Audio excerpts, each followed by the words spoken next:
Hey there, welcome back to The Truth is Somewhere, a conspiracy theory podcast. Indeed. Megan, what are we talking about today? So, if you guys are listening to this the day it comes out, Corey and I are in Disneyland. Yay, Or Disneyland! Rather, technically it's Thursday, so we're running around Universal Studios, waving wands in Harry Potter World. But we just spent the last 4 days in Disneyland. So, I thought it would be fitting if we talked about some of the more interesting tidbits about Disney and Disneyland. Some of them are conspiracies, some of them are true, but, like, really weird and fascinating. Mm-hmm. So, without further ado, let's talk about Disney. Let's talk about Disney. Yeah. I've heard that it has some ghosts. Yeah. Mm-hmm. So what we're going to start with is actually that the first animated character that the Disney company came out with was actually not Mickey Mouse. It was It was Oswald. Yeah, Oswald. The lucky rabbit. Not a cat. A rabbit. Mm-hmm. He actually, like, if you go and look at him, he looks a lot like Mickey Mouse. Like, the features are very similar. There's actually, there's stories recently that have come out. I think it was a video game that came out about him being upset about Mickey Mouse stealing the limelight and trying to... Yeah, because Disney got him back in 2006, and he was in, that Wii game, the, like, musical Disney music Wii game thing. I can't remember what it's called, but he was in that. He co-starred with Mickey in that one. Oh, okay. But anyway, Oswald was initially quite successful, and Universal acted as the distributor for Oswald Animations, and they actually owned the rights, because Disney made a mistake in, like, his businessing. Okay. And, he wasn't quite the shrewd businessman yet, and so Universal pretty much, like, went, oh, you don't have this anymore, we own the rights, you don't get it. Okay. Yeah. So Universal pushed Walt out, and they had to go back to the drawing board. Okay. And then, naturally, what came next was the mouse himself. Mm-hmm. Like, Walt Disney and Mickey Mouse are pretty much synonymous today, like, Sure. they go hand in hand, those two go together, but Walt did not actually create Mickey. Okay. Which I did not know. I didn't know that either. So the same animator who created Oswald was named Ub Iwerks, or Iwerks. Iwerks? I like Iwerks. It works. He came up with Mickey Mouse. And Walt and Ub had worked together at an ad company in Kansas for years and had become really good friends. Okay. And Ub followed Walt to Hollywood. So the week that Ub created Mickey, he created 600 to 700 frames per day, which is still a record in classic animation. Like, no one has topped that, which is pretty interesting. So then, Ub literally came up with the idea of sync sound, so meaning playing music and sound effects in the same time with animations. Okay. It had never been done before. That's really interesting. Yeah. So Walt Disney Studios releases the first ever animated sound film, Steamboat Willie, Okay, yeah. when Mickey Mouse was kind of a scumbag. I didn't realize that was the first animated with sound video. Yeah, and it's because this guy, Ub, who created Mickey, was the one who came up with the whole concept. Explains why they made him whistle, because that's a really easy animation. Yeah.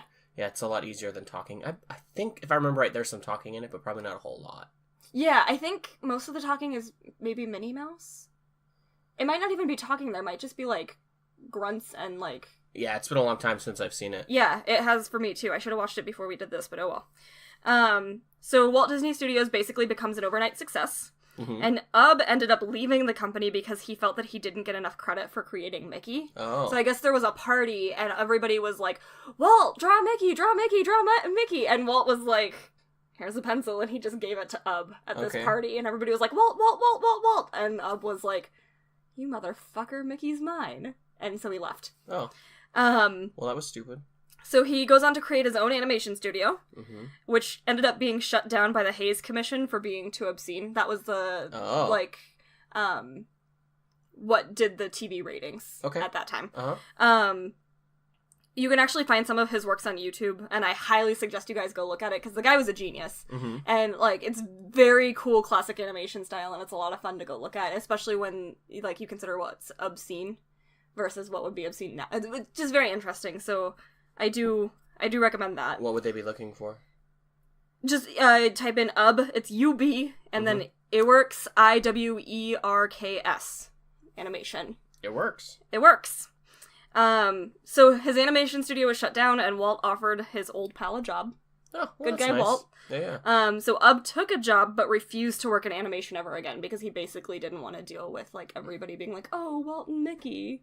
Or, like, if he created another character, it always being Walt's character. Right, and I can just imagine not wanting to get back in that department after thinking you can make it out on your own. And then getting shut down because you were too obscene. Yeah. Yeah. And then not making it on your own and having to crawl back. Yeah. You're like, yeah, I'm going, but I'm not going back to that place. But the good thing for Ub is that he instead worked in photographic effects and is the man behind a lot of the effects in Mary Poppins. Okay. So that was, like, way ahead for its day. Like, all of the graphic effects in Mary Poppins. And he ends up actually coming up with a ton of new techniques in animation and effects that are still used today. So That's go really Ub. cool. Ub was a badass. Yeah, so it's good. He didn't entirely get out of animation. And he ended up winning 2 Academy Awards for his work on Disney films, which is pretty great. Yeah. Walt won 26. So poor Ub, always the bridesmaid, but you know, Classic. it happens. He's a classic Luigi to Mario. For sure. Ooh, that spiked something in you, Yeah, did it not? he is Luigi to Mario. Uh-huh. Yeah, it's true. But I just thought that was interesting because I didn't know any of that. So Okay. Yeah, I didn't know that either. I guess it's a kind of common myth that Walt Disney came up with Mickey Mouse by himself, and he did not. There you have it. And now you know. The truth is somewhere. I found it.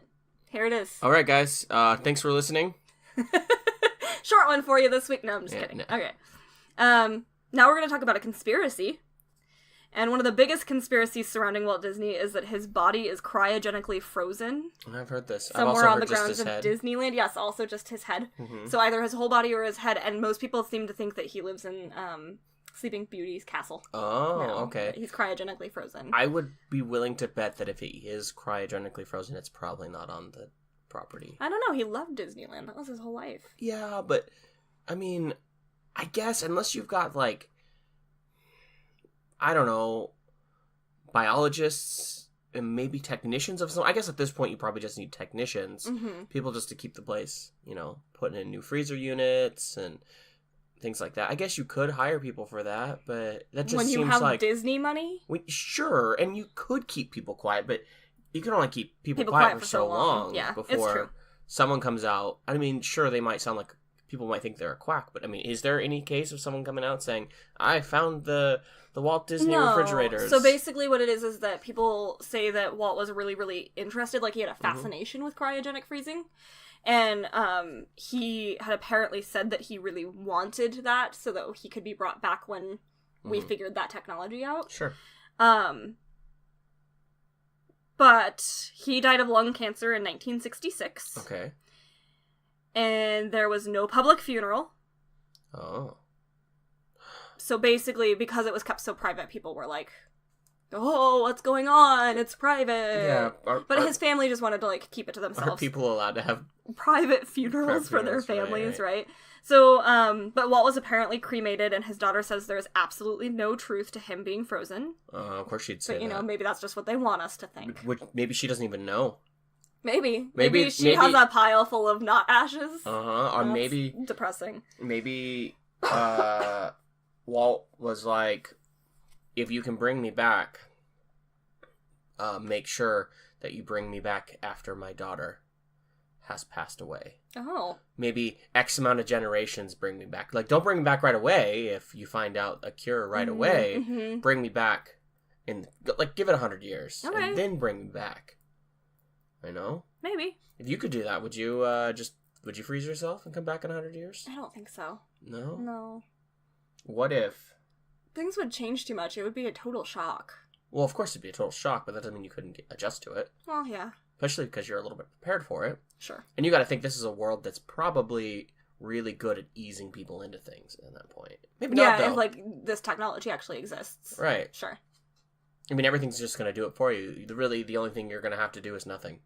That's true. In 100 years. Yeah. So, probably not cryogenically frozen, but he may still be hanging out at Disneyland. Oh. He might be. Oh, as a dead guy? Yeah. So cast members in Disneyland swear that his apartment in the firehouse is haunted. And if it is haunted, it would obviously be by none other than Walt himself. A cast member who was cleaning the apartment said the lamp in the window would consistently turn itself on. So now the lamp just stays on all the time as a tribute to Walt. Okay. They just keep it on. But it was consistently, like, it would be off and it would just turn itself on. And people were like, ah! So now they just keep it on and it never turns itself off. Couldn't be faulty wiring. No. It doesn't turn itself off? No. Because Walt likes that light. Yeah. That's why. So maybe they just caught on to the ghost wanted it. Exactly. People today still claim that they can see the curtains in the window, that lamp sits in move when there's nobody supposed to be up there. So maybe Walt lives there. Maybe. Or maybe there's a breeze. Maybe there's, well, inside? Ventilation? Yeah, maybe. You're fair. That's fair.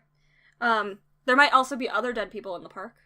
Ooh. Because apparently it's pretty common that people try to dump the ashes of their loved ones in the park. I've heard and of all that. I'm saying is, like, when I die, take me to Disneyland. Oh, like, really? take me on one of the busiest days of the year so that people don't catch you very easily and just, like, start sprinkling me out of your pockets. Oh, yeah? Yeah. What if I just have, like, I'm just there and then I accidentally just, I drop and crumble. Because, a lot of you might get picked up, but they'll never clean all of you out of Disneyland. You're there now. That's true. You're there. I live in Disneyland. Yeah. Pockets full of ash. Yeah. But apparently it's enough of a problem that cast members are trained on how to handle guests that are attempting to leave loved ones at the happiest place on earth. Like, they are trained in it. Which is kind of nuts. Yeah, I mean, that's pretty crazy. I just, don't leave me there. Please don't. I won't leave you in Disneyland. Please That wouldn't don't make leave you me. happy. You wouldn't want to be in Disneyland. No. I would. Yeah, I know. Like, put me under, like, a big tree or something, I know. Or, you know what? Plant a tree Mm-hmm. where my ashes are so that tree can absorb me and turn into a big tree. Okay. Yep.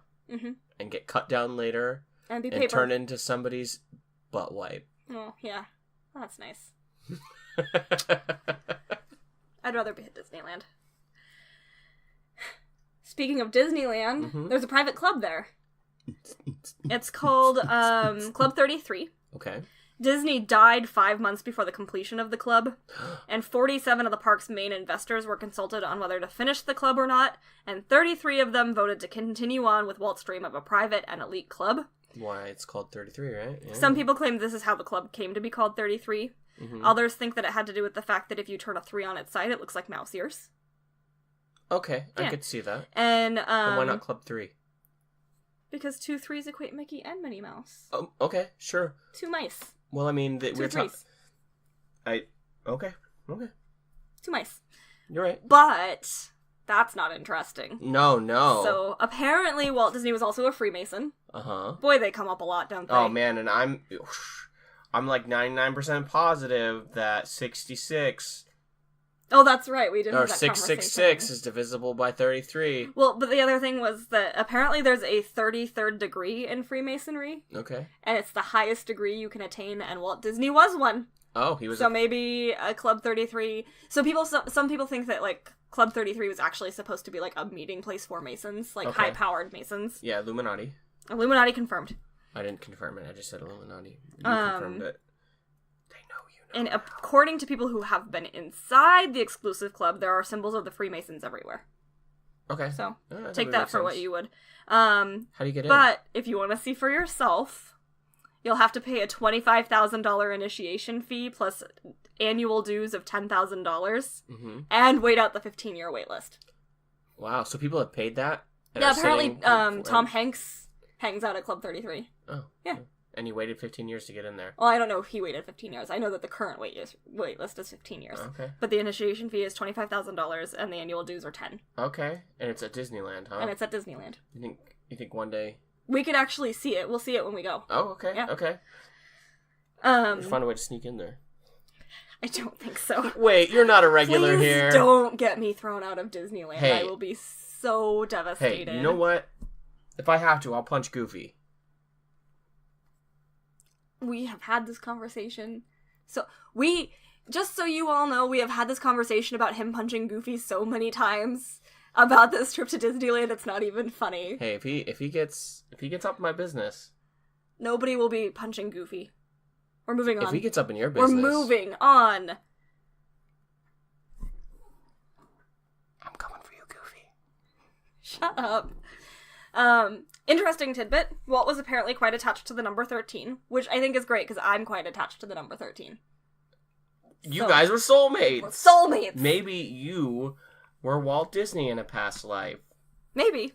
People suspect that this affinity for the number 13 may have been because of the number's relationship to the Freemasons, or perhaps because the 13th letter of the alphabet is M for Mickey. Oh. Mm-hmm. And Megan. And Megan, exactly. See? Soulmates. That's not why I like the number 13, though, although it's really convenient. And Malt, but if you swap that M upside down, W's it's Walt. are really just upside down M's. Yeah, exactly. You got it. So the address of Disneyland is 1313 South Harbor Boulevard, and some people believe that the 1313 is symbolic of Mickey Mouse. Maybe. What about Disney World? I don't know. I don't know Disney World. We're talking Disneyland. We're not talking Disney World. I mean, doesn't World trump land?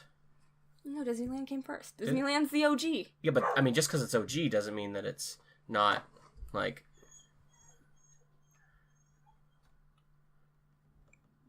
Our dog is... I don't know if you can hear that. You probably can't hear that, but he's growling up a storm. According to some theorists, Disneyland and Disney World have strict rules about dying on the premises. And they say that Disney employees go out of their way to cover up any deaths. Oh, and yeah. Supposedly, they will not allow anyone to be pronounced dead until the body is removed from the park. I mean, that makes sense. But also, like, no one's ever pronounced dead outside of a hospital.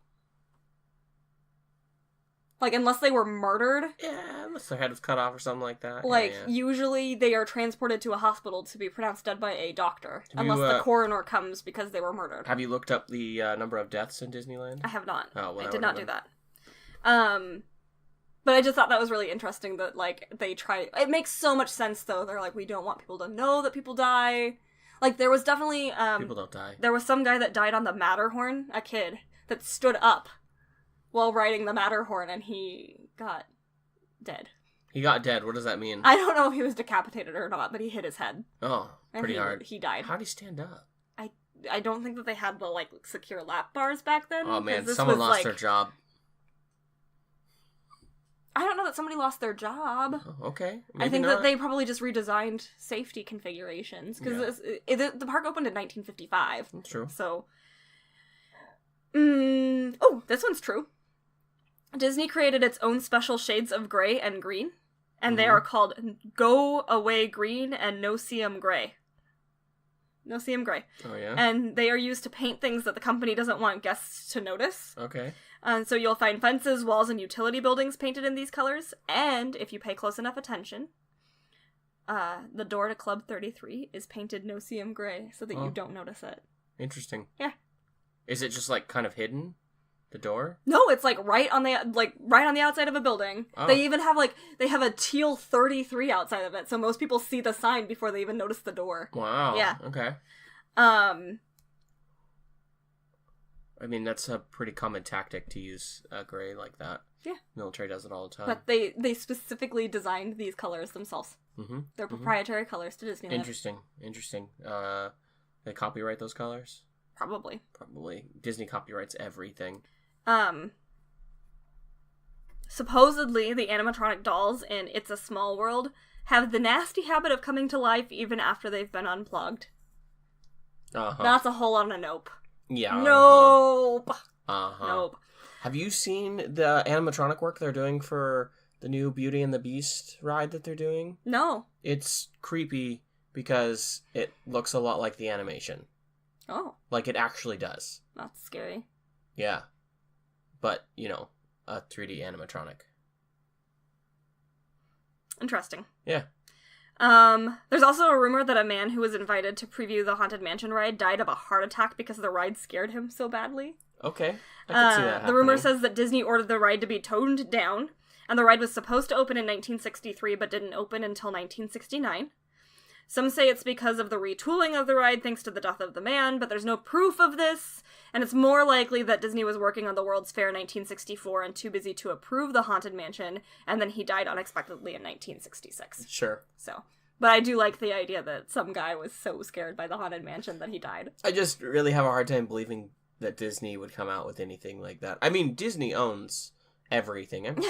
Pretty much. I wouldn't be surprised if Disney owned Pornhub. Like, right? I'm sure they own some sort of adult film. I'm like, I would bet money that they owned adult film.